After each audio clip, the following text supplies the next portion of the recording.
Geçen ciziri xuhini hünera ji heriye dikin. Li navçeya cizira botan ser bi bajarê Şirnaxê de jinek kargeyeke hünera seramîkê vekiriye û keçên ciwan ferî vê hunerê dike.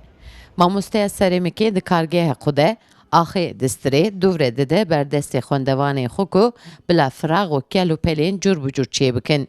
Mamosteya Kurd dibêje mirov bi vê hunerê hemî stresa laşê xwe davêje, derve û derûniya mirovê baş dike.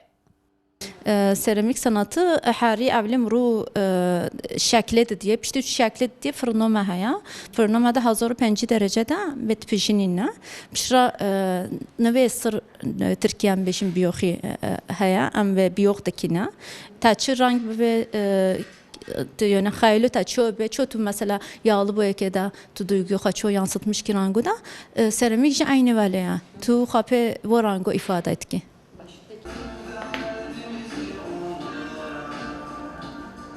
Hunermend di kargeha xwe de bi tîrê, heriyê weka hevîrê vedike. Bi avo bi destê xwe şikil dide wan. Nêzîkî 4 sale bi vê hunerê mijûle. Dibêje kesên ku ji hunerê hez dikin, dikarin bi heriyê jî xeyalên xwe pêk bînin.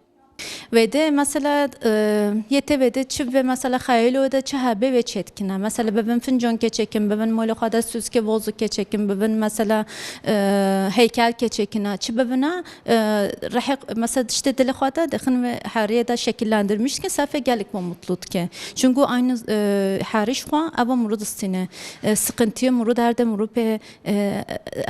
pe deçe safe gelik keyfo jarate.